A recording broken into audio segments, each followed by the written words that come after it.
I want you all to write your name. First, you wrote your name with your dominant hand, isn't it? If you're right-handed, you wrote right hand. Left-handed, you wrote left hand. Now I want you to write your name with your non-dominant hand 5 times, full name, and I'm going to be timing you out. Okay. When you wrote with the dominant hand, it took you all 3 minutes. When you wrote with the non-dominant hand, it took you all about 5 minutes. That you finished? Still busy? Right. So, why do you write with your dominant hand? Why do you write with your dominant hand? Because it is easier. Because you write neater with the dominant hand, isn't that so? Will you ever write with a non-dominant hand if nothing's wrong with your dominant hand? If you write with a non-dominant hand, what would someone call you? What would someone say about you? Something's wrong with you, isn't that so? Why are you taking so much of time using your non-dominant hand when you can use your dominant hand? So, the Golden Buddha, the principle is the same. The principle is you must see where your strengths lie. Where your strengths lie, and this is a point I made earlier, that is what you must build on. Okay, in school it's slightly different because if your grades are low in certain subjects, then you'll try and improve that. But generally in life, wherever your strengths lie, that is where you must concentrate on. Do you agree that all of us have got strengths in something or the other? Do we always identify that we've got strengths in everything? In some things, do we identify it? If we identify that we had strengths in certain areas, do you think we'll be able to improve our own life? Do you think we'll be able to contribute positively to other people's lives? Yes or no?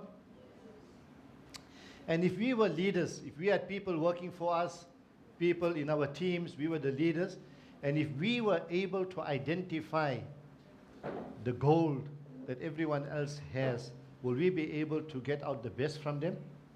Yes or no? Yes. But if we are leaders, but we don't know how to identify the gold, the gems from everyone, will we be able to get out the best from them? No. Okay, now I'm going to show you 2 video clips. Short clips of movies. One very famous movie some years ago. And that movie is called The Dead Poets Society. Anyone saw that movie? No. It was a very, very good movie. The teacher was a sort of an eccentric teacher. He did things differently from other teachers, but he got the best out of his students. And he liked poetry. He used to teach. He was an English teacher, so he used to teach poetry. Now in the class, not all the students were outgoing. Some of them were introverts. Some of them did not want to participate in activities, participate in the class lessons, etc. And in poetry in particular. So in this particular case, you'll see what happens with a boy, how he handles the situation with this boy in class, and what happens to the boy. Okay, so that's what the background to this movie is. Have a look at it. Then I'm going to show you a second one, and we're going to compare the 2. Come on, Todd, step up. Let's put you out of your misery. I didn't do it. I didn't write a poem.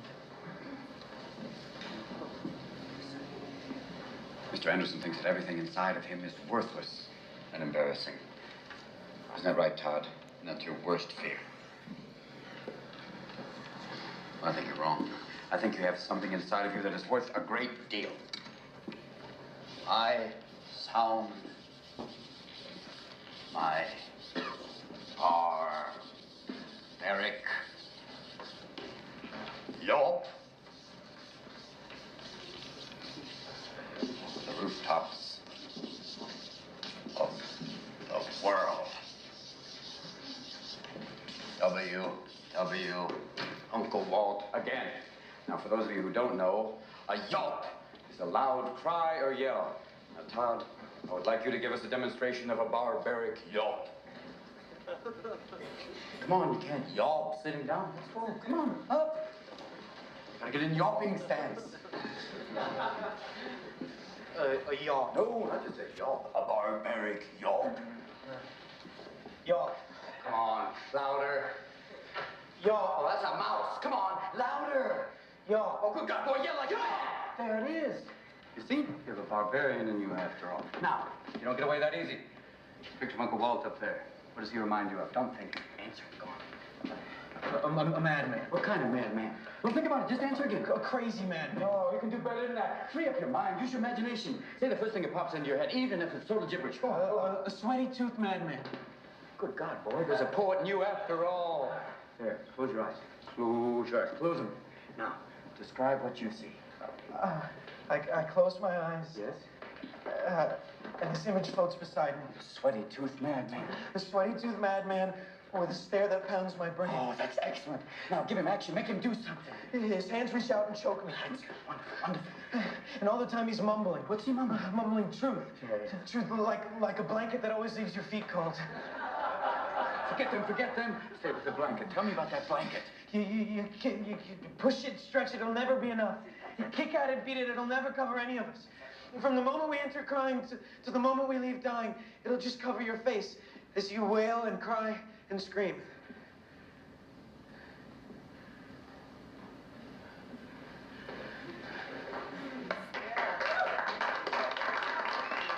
Don't you forget this.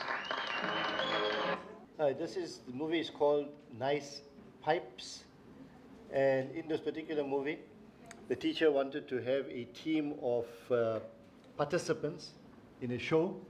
So he identified good singers in the class, both males and females. And then one girl came up to him, and she said she wants to sing. He wasn't aware that she was able to sing or not, and this is the scene that occurs thereafter. All right. I'll see you. Mr. S, Hey, Tamika, what's up? I don't want to be a roadie. What? Why not? It's an important job. All right, well, you want to be security? I want to be a singer. A singer? Okay, sing me something. Tamika, I can't let you be a singer if you can't sing. You told me to leave you alone. My papa said, come on home. My doctor said, take it easy. But your loving is much too strong. I'm welding to you. Ching, ching, ching. Oh, my goodness. Nice pipes, Tamika. Why didn't you raise your hand when I was looking for singers? You're in. Welcome aboard. Oh, okay, perfect. Pink Floyd, Dark Side of the Moon. Listen to the vocal solo on The Great Gig in the Sky. All right? All right. What happened here was some years ago, Southeast Asia, by Vietnam, those places, there was a temple, and outside the temple there was a huge Buddha. And because of the inclement weather, they decided to carry the Buddha and take it into the temple.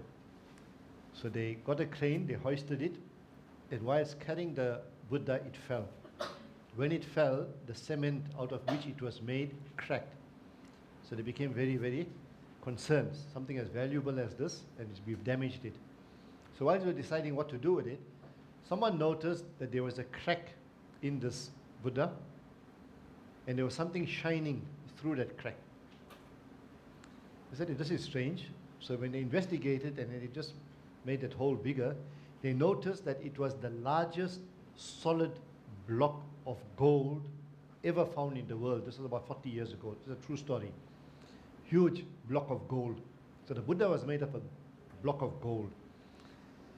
So what they did some centuries ago, because the people in the temple were fearful that the regime, the government, they were dictators, that they would steal that golden Buddha. So what they decided to do, they covered it with cement. Right? So it appeared as a Buddha, but all the time it was gold inside. And over the generations, they forgot about it. So people didn't know the value of that. So then they cleaned it, they took it into a temple, and up to this day it's there. So the principle is, every one of us have got some gold within us, some gem within us, some talent within us. We need to find that talent. Now, bearing that in mind, I showed you all 2 video clips. Any comments regarding the video clips? Firstly, did those 2 people have talent, the boy and the girl? Outwardly, did people know that they had talent? What was the difference between how the first talent was exposed and the second talent was exposed? What is the difference? Absolutely. So in the first one, it had to be extracted from him, isn't that so? It was a teacher who extracted the fact that this person could read poetry, could imagine, etc. So the teacher extracted it from him. And the second one, who did it? The teacher had to do it, or she did it herself? She came forward, she volunteered, I want to get involved. Can you sing? Yes, I can sing. And you saw how she sang. Right? So all of us have got talents, we've got gold in us. We have to make sure, firstly, we identify the gold in us. It will make our lives better. And secondly, we'll be able to contribute to the world. Now, I'm going to be showing you a video now. Again, we take you to the person who's prepared this material. And he's going to be, in 10, 12 minutes, explaining to you exactly what this Golden Buddha lesson is about, and then we'll go into the details. And in one particular survey, they were asked the time poll that the Gallup for American people, and really people around the world. And in one particular survey, they were asking Americans how much they felt like they got to use their strengths in their day-to-day life. The results were fairly pitiful. A report out of Washington, D.C. says that more than half of the adults they surveyed felt like they did not get to use their natural strengths in their day-to-day life. What's more, even students felt the very same way. About half of American students strongly agreed that they actually get to do what they do best in their day-to-day life. So how can we live the best life we're able to live and actually lead well if we're not getting to spend time each day in the area of our strengths? Actually, this is exactly what we're going to talk about in this particular Habitude session. I call this image the Golden Buddha. I don't know if you're aware of this, but a little over 50 years ago, the largest chunk of gold ever discovered by man was discovered in Bangkok, Thailand. It was the early 1960s, and there was a gigantic statue of Buddha sitting out in the middle of the city square. But because it had been there for decades and decades and decades, it was pretty much getting weathered and dirty, trash all over the place. And so a priest nearby decided he wanted to take the statue inside and clean it up. He got a team together and they picked up the statue, but as they were starting to move the statue inside, it slipped and the statue dropped and broke. The men were mortified for just a split second. But suddenly one of them said, wait, look inside. And when they looked inside the shell, this big concrete shell, they noticed this chunk of gold inside. 8 foot tall, solid gold. Needless to say, their very bad day turned into an extremely good day for these guys. Suddenly the value of that statue and their personal wealth went way up. Now, I'm simply giving you a picture. And maybe it's going to come across cheesy at first, but I want you to check this out. I believe the story I just told you is the story of most of our lives. We're a shell on the outside. And we pretty much judge our shell and each other's shell by what we can see on the outside. But inside, our greatest value is revealed when we discover the gold that's been put there. I believe there's gold inside of every one of you. And your best influence on others, your best leadership for others, will come when you naturally discover the gold that you have inside of you. What are your strengths? What are your gifts? What are your passions? What is it that moves you to act? You see, I actually believe that there's a little bit of influence inside of every one of us. And the best way to become a good leader is not to try to be a leader or try to get a badge or a position or a title. It's to discover what you have to offer, serve it up to the world, and watch yourself influence others along the way. I had a friend named Rob who, when we were both students, got his very first job in a grocery store. He was angry, however, when his boss told him that his job was to simply take inventory up and down all the aisles of groceries. He was mad because he thought it was a small job. Little did Rob know, that was one of the biggest jobs he could have been given. It took him weeks of going up and down all the rows to actually take the inventory of the boxes and bags and cereal and everything else that they had on those shelves. And in the same way, One of the greatest and one of the largest jobs you'll ever do, but one of the most important jobs you'll ever do, is to take personal inventory of what you have on your shelf inside. What is it that you have to offer that naturally causes you to influence others in a positive way? Have you taken inventory? Do you even know what's inside? I often talk about my very first paid leadership position. It was during my sophomore year of college when I actually got paid to lead a team of people. I remember that first year, I really struggled with this issue. I was excited, I had passion, I had some ideas, I wanted to lead and do a good job, but my self-esteem was really wavering. I found myself, again, comparing myself to other people, competing for roles and influence and position, and I was just a little bit unstable. But I remember doing this personal inventory during my sophomore year of college. In fact, I actually drew a little diagram of myself, and I began to list what I felt like were the gifts and strengths and knowledge and, you know, the value that I have on the inside. And I wrote it all down inside this little diagram. And then I put it up on the mirror. And every morning in my dorm at college, when I would shave or comb my hair, I was looking at those things that I knew I had inside. I began to focus on my strength. And it was when I focused on my strengths, I began to feel confident again and comfortable in my leadership role. I found my influence increased. In fact, I seemed to have natural intuition about what I was doing. And it was all because I was able to focus on and begin to deliver the leadership I had to offer in the strength area of my life. Let me ask you a quick question at this point. Listening to me right now, are you thinking that you know your strengths? Have you done inventory and have you put your finger on what it is you have to offer? And what zone it is that when you get in it, you naturally influence well? Here's how I like to summarize this attitude. If the iceberg teaches me I must lead myself before I lead anybody else, and the starving baker teaches me I must feed myself before I feed anybody else, the golden Buddha teaches me I must read myself before I read anybody else. I need to read what's inside, and once I know what's there, now I'm able to lead in a much better way. Let me show you a diagram that I developed that I think illustrates why understanding who we are really has a lot to do with how well and how natural we lead. On the screen right here, I'm going to talk about what determines your performance as a leader, and really as a person too. First of all, there's your potential. That's the line that exists right up here. Secondly, there's your perspective. This represents what you really are capable of doing, what you're really able to pull off. This represents what you think you're capable of doing, who you think you are, all right? Now, both of those lines govern a little bit about what we're able to pull off, but it's your perspective that has far more weight when it comes to what you actually do in your performance. In fact, I've noticed that most of our days kind of squiggle up and down pretty close to our perspective. In other words, I think Dr. Joyce Brothers was exactly right when she said, it is impossible to perform consistently in a manner that is inconsistent with the way we see ourselves. So, your days probably look like this little dotted line here. You have good days, bad days, good days, bad days, good days. But have you ever had a day that, oh my gosh, it goes extra high? Maybe you have a great day where you make a bunch of A's and everybody loves you and you're just having a great day. You win the basketball game, whatever it is. You have a great day. And it was during that day that your performance really goes up. That's this dotted line.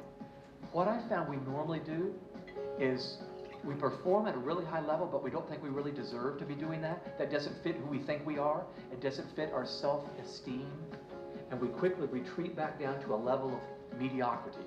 I should be average because I think I'm average. I know I'm average. Everybody else thinks I'm average. And pretty soon, our performance is way down here, not up here. What would happen if you actually discovered what you had inside? You knew what your potential was. I'm telling you, I think your performance would actually hover right around your potential rather than your perspective. I have found that as a leader, I am very tempted to take any discretionary time that I have and spend all that time working on my weaknesses rather than my strengths. In other words, I'm tempted to say, well, I know these are strong areas, so I don't need to work on those. What I need to do is shore up my weaknesses. And while that makes sense, I'm telling you, you probably won't grow a lot in the area of your weaknesses. If you're not a good organizer right now, well, you need to be organized enough to not sabotage your leadership, but probably you need to find some organizational type people around that and play to your strengths. Spend the most amount of time developing your strengths, like maybe 3/4 of your time, zeroing in on those strengths and really developing them. Here's why. I believe that the world is full of two kinds of leaders, and every one of you watching this fit into one of these two kinds. You are either a habitual leader, meaning you lead out of habit. Whatever team you're on, whatever group you're in, you tend to lead. You're a natural leader. Or you are what I call a situational leader. Now here's the big difference. Habitual leaders are the ones that naturally lead, regardless of what's going on. Whatever team they're in, they're leading. But I think that's probably 10 to 15% of the population. The other 85 to 90% of us are what I call situational leaders. And we're the ones that would say, I'm not really a great leader, but put me in the right situation, one that matches my gifts, my strengths, my passions, one that matches who I am. Boy, in that one sweet spot, I'm good. I mean, I hate to say it, but in that one zone, I'm more natural, I'm more comfortable, I'm more intuitional, I have intuition, and I've never taken a class on that. I'm influential in that one area. I believe one of your primary goals during your school years should be to find that situation, that you become the best leader you can possibly be, the best version of yourself. But that means finding that situation where your gifts, your passions, your strengths, your opportunities lie. I'll never forget Zig Ziglar telling a story years and years ago about Emanuel Ninger. It was well over 100 years ago that this happened. But Emanuel Ninger was in a grocery store. He was buying some vegetables. And he gave the clerk at the cash register a $20 bill. She took it, but as she took it, the ink smudged on that $20 bill. I mean, it was smelling like a counterfeit to her. Emanuel Ninger walked out. She held the bill up and thought, I better call my manager. When she called the manager, they both agreed they better call the police. This was a counterfeit $20 bill. They couldn't believe it though, because it was only a $20 bill. Well, the police went over to Emanuel Ninger's house, and they surveyed that house from basement to attic, and they couldn't find anything that led them to believe he was a counterfeiter. That is, until they got to the attic. When they opened up the attic door, they looked inside, and their jaws just dropped wide open. Because in that attic, it was literally an art studio, and right in the middle of being painted at that time was a $20 bill. Emanuel Ninger could literally take a canvas and paint a $20 bill. He had a real bill, paperclip right to the top of the corner, and he was such a good artist, he could literally paint a $20 bill that would pass as a real piece of money. Now here's the part of the story that's really sad. Emanuel Ninger was obviously taken off to prison, and he served several years for counterfeiting. But up in that attic that day, the police found other paintings, legitimate paintings of landscapes and so forth, that were worth thousands of dollars. Did you hear what I just said? They were worth thousands of dollars. And it took Emanuel Ninger about the same amount of time to paint a painting worth $1,000 as it did a $20 bill. Hello? What's wrong with this picture? I tell you what's wrong. I can tell you exactly what's wrong with this picture. And Emanuel Ninger didn't see himself as a legitimate artist. He didn't realize the gift he had. He ended up being a counterfeiter. In fact, he ended up being a counterfeit himself. I'm saying there's too many of these people around today. Not literally, but figuratively speaking. We're trying to be someone else, trying to be some other kind of leader, when really what we need to do is discover the gold that's inside of us. And as we discover that gold, serve it up to the world and watch our influence begin to prevail. Okay, so what's the principles that we draw from that video clip? What are some of the things that stand out for us? Anyone? Yes? We need to discover our goal. If we discover the goal within us, then how will it assist us? We will be able to serve it to the world and make the world a better place, right? Anything else? Again, finding your own talents, right? Let's look at some of the slides and we'll discuss them further. So, this means that leaders cannot perform well if they fail to see the goal inside of them. Good leaders take personal inventory of their strengths and gifts. This shapes their self-image and consequently their results. And so this is basically what he said. Why do you think people fail to see the gold inside of them? How many of us think that we've got some hidden talent that we haven't shown the world yet? You feel. You also. Anyone else? Among the boys? You feel you've got some hidden talent? No. You'll try to pick up your hands. Have you identified all your talents? Have you? Yes? No? Yes or no? Have you identified all your talents? No. So why don't you pick up your hand when I ask who haven't? Okay. So why do you think people fail to see the gold inside of them? What do you think? Because we don't take inventory. We don't sit down and see now where my talents lie, where my passion lies, what is it that I can do good, what is it that I can improve on. And that's an exercise we're going to be doing in a moment. What's the difference between potential and perspective? Don't look at our notes now. Is there a difference between perspective and potential? What's the difference?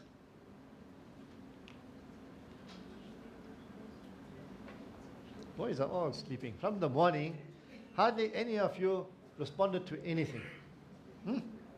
Girls are the ones who are answering all the questions. Okay, so is there a difference between perspective and potential? What is perspective? How we view ourselves. And what's potential? What we are capable of doing. Normally, at what level do we operate? Do we operate at potential or do we operate at perspective? Perspective. Where should we be operating? Potential. Why don't we operate at potential?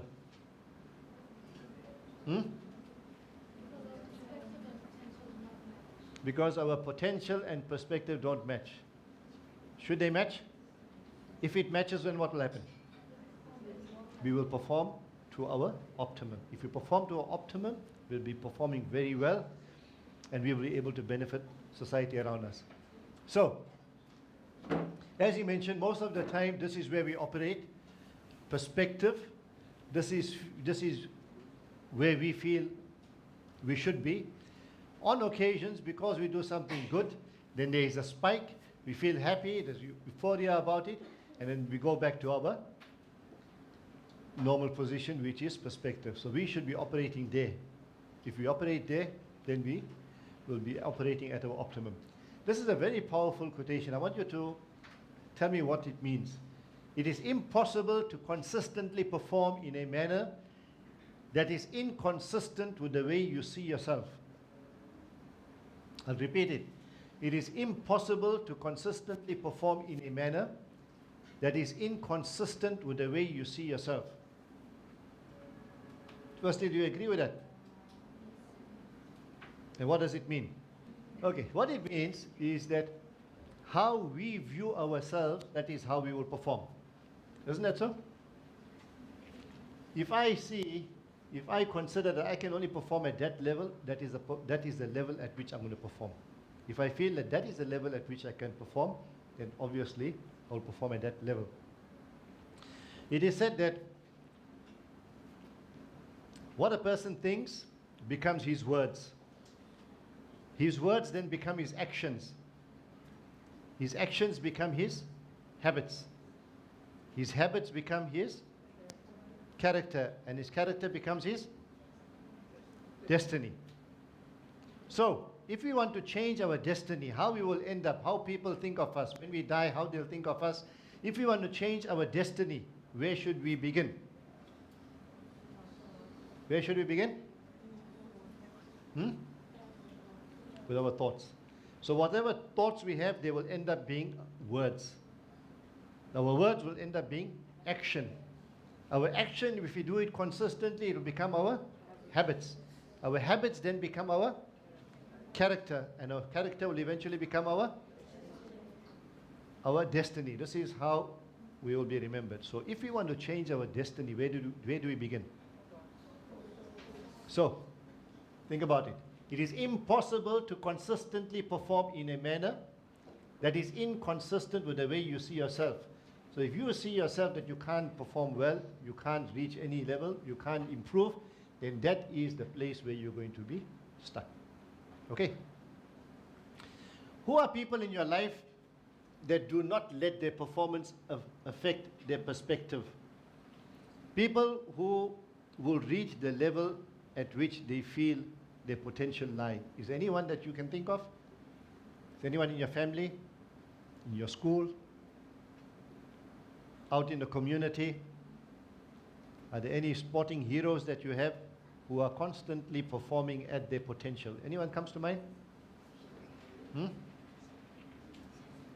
The boys who are sleeping. What do you all say? Anyone comes to mind? Hashim Amla. Okay, is Hashim Amla performing at his potential or performing at his perspective normally? Normally. At? Perspective, not potential. So he's not performing where he should be performing. Okay, sometimes he performs, sometimes he doesn't perform. If you had a look at famous boxers, like for instance Muhammad Ali, so many times he won the world title. So quite often he was performing at his potential, not perspective. So even if you look at people around us, you'll see people are performing sometime at the optimum level. It means they are performing at their potential, not perspective. Okay. What are some of the positive qualities about your personality? When do you feel you are at your best? Now, what I want you to write down. Firstly, do you all agree now that all of us have got potential? All of us have got hidden potential. Boys, you'll agree now? Yes or no? Yes. Right. Now, if you've got potential, hidden abilities, now what I want you all to write down is what are those hidden abilities that we have? Write it down, please. Give you all a few minutes, boys and girls. Speaking in public, mashallah. Okay, speaking in public is your talent. Do you normally speak in public? Yes or no? You do. You should be doing it more often. Okay? What's your talent? Sorry? Sketching. Drawing. Okay, great. And do you do it often? Sometime when you're bored. Sorry? Drawing as well, okay? Sorry? Baking, mashallah. Right, her talent is baking. Do you bake a lot? Yes.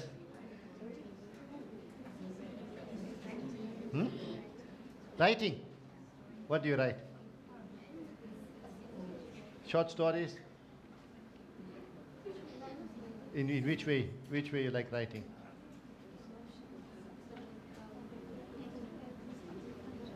Depends on your mood. Okay, you like writing?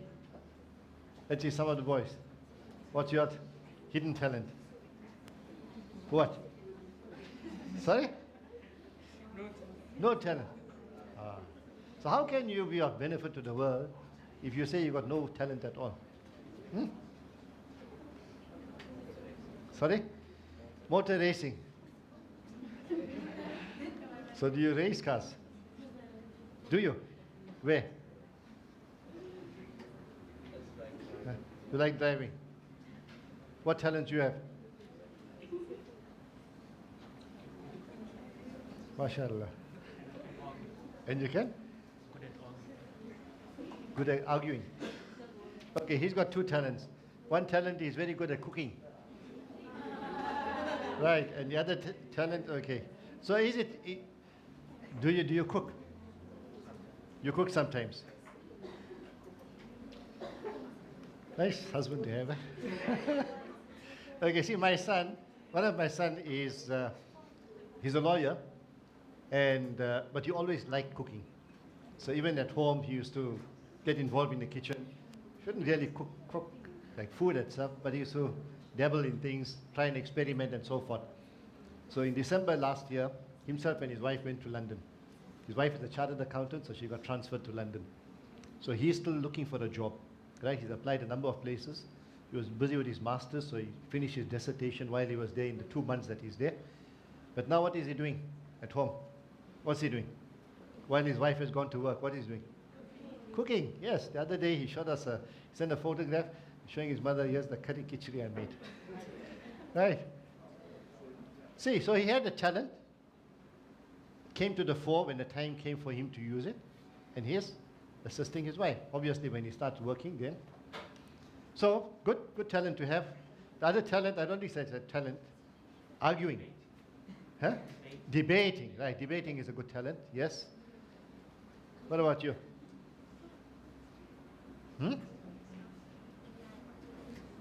Making stuff like DIY. Like what stuff? Being creative, art, okay, so you're a right brain person, which is very good.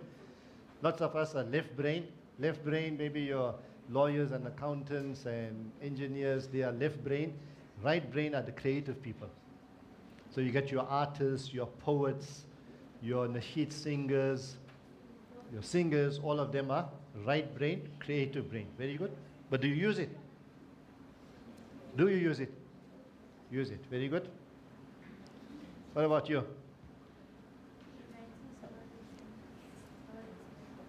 Writing stories and storytelling. Do you write stories? What stories? Or when do you write? Where do you write? For who do you write?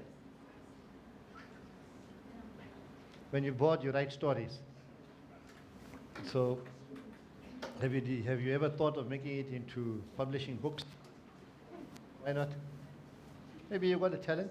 Why don't you join book clubs or clubs where they teach people how to write stories? Join them. Maybe you got some talent. What do you say? What's your talent? Eating. Huh? To sing and dance. In public or in private? Public. To ladies. You ladies. What do you sing? What you can sing? Sorry? What you can sing? Islamic and R&B. Okay, she's got talent. Now, can that talent be of use to her? Can the talent be of use to her? You think so? It can be of use to her? Why not? If she's got talent in it, if she concentrates, she practices, she joins people who knows about singing, maybe they can coach her, and one day she could be a very good singer. Nothing wrong with that. Dancing, I don't know. What do you got? Sorry? Baking. Do you bake? Do you bake? Okay. You? Accounting. And? What's sugar craft? Okay, making sugar craft, making decor, etc. out of sugar. See, every one of us have got some talent. You must look where your passion is. Every one of you got some passion. Where your passion is, you'll normally find that you are talented in that area. And where your passion is, where your talent is, and if you concentrate on it, you'll notice, to your surprise, that you've got exceptional talent in it. Sometimes where your passion lies is where you could eventually end up as an occupation, right? So you people need, I'm going to be giving you a homework before you leave. You're going to be identifying all the passions, all the areas in which you have strength, and then once you identify it, then you must see how you can develop it. When I was working at the bank, I was working at Al Barakah Bank, so then we were looking for an attorney in the legal department. And lots of attorneys had applied, people with the same qualifications, LLB degree, etc. I had to decide who to choose. So I had shortlisted a girl, and what stood out for me was the fact she was a Hindu girl, right? For this Islamic bank. What stood out for me was that she was a classical dancer. Now you might think, classical dancing, so what has it got to do with the Islamic bank? But the reason why she stood out from the other applicants was that she had talent in something, she had passion in it, and she was actually a classical dancer in public. She even went overseas, she learned classical dancing, and that is something over and above her legal degree she was doing. So that's where her passion lied. So eventually she didn't take the job, she went somewhere else. So you people also, as Mr. Manjra had stated earlier, you people need to get involved. One is community activities. Even if you get involved in community activities, you might see that your passion lies there. And wherever your passion lies, that is where you need to concentrate. Okay, let's move on.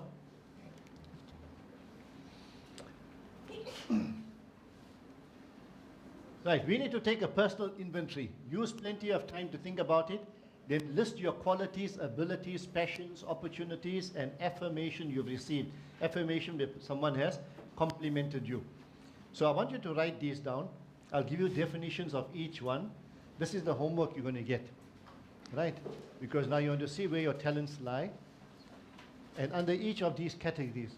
So just write these words on each line, and I'll give you a definition of each. Qualities, first line qualities, leave a line or two. Abilities, then passions, then opportunities, affirmative words. Right, so you've got these 5.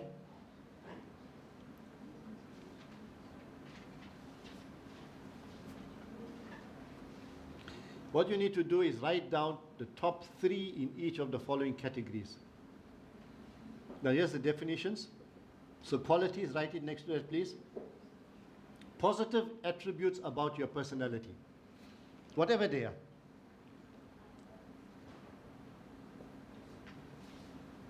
Maybe you are hospitable, maybe you're sociable, maybe you're charitable, whatever. Abilities, gifts that add value to others, things you can do well. So how you can add value? If you're a sports person and if you like cricket, maybe you can add value by coaching the others.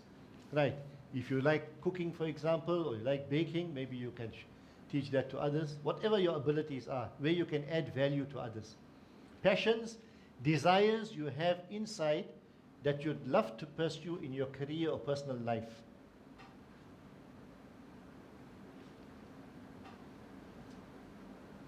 So we need to identify where our passions lie. Desires you have inside that you'd love to pursue in your career or personal life. The best thing that can ever happen to a person is that his career follows his passion. If he's passionate about something or she's passionate about something, and that is where their career takes them, and they get paid for what they like doing, that is like the best thing that you can ever do in your life. Then it means whilst you're working, you are not working. You're just enjoying it. Next one, opportunities, circumstances that present you with a chance to use your potential. So look at 3 opportunities and jot them down. Whatever they may be. As I mentioned earlier about mentoring, if there's someone in your family or someone in your school that you can mentor, so that is something that could be an opportunity. Right, affirmation, words of recognition you've received about your potential from others. So this is how you can identify it. Maybe you've done something good. Someone has patted you on your shoulder. Someone has given you some good words of affirmation. That means maybe that is where your passion lies, or that is where your potential lies. Right, now in conclusion, what we're going to do, this is your homework, right? So you're going to identify for each of those 5 categories 3 areas that applies to you. Now before we leave, there's going to be 2 things. One is there's going to be a self-assessment like we did for the other habitude. And this is now internalizing. This is where you're thinking about yourself. Where exactly do I stand on this point? So this will take you a few minutes. Let's complete it. But this is what you'll take home with you. See where you're falling short. And this is where you need to improve. And then I'll give you your evaluation form for the day. Right, so complete this, please. Okay, so for each of these 8 statements, we'll either circle never, seldom, sometimes, or often. I tend to overreact when people tease me. Just complete it now, please. I never overreact. I seldomly overreact, sometimes overreact, or often overreact. Next one, I try to hide the fact that I am down on myself. One of those 4 alternatives. Thirdly, I feel possessions, beauty are important. Fourthly, I usually don't work hard, feeling I can't succeed. And give the honest answer because this is for your own benefit. Fifthly, I am uncomfortable when alone or inactive. You'll recall for the habitude we did this morning, we said there has to be seclusion time. Right, so this is you're alone, inactive, maybe seclusion. How do you feel about it? Number 6, I struggle with insecurity, envy, and jealousy. I am a jealous person, I am an envious person, etc. So, how do you rate yourself? Number 7, I fear unfamiliar circumstances. So, if there's something new, something I haven't done before, I'm afraid to do it, I won't go anywhere near it. And finally, my standards of morality are not especially high. So I will take chances, I'll cut corners, I might tell a white lie, etc., etc. Right, having done that, I want you all to take this home, have a look at it, ask yourself why did you answer the way you did, and you'll know whether there's room for improvement or not, okay? Are there any questions? No questions, so before we leave, just complete this today's evaluation and hand it in before you leave. And this is with reference to all 3 of the presenters today. You'll know the date of the next session, 7th of April is the next seminar.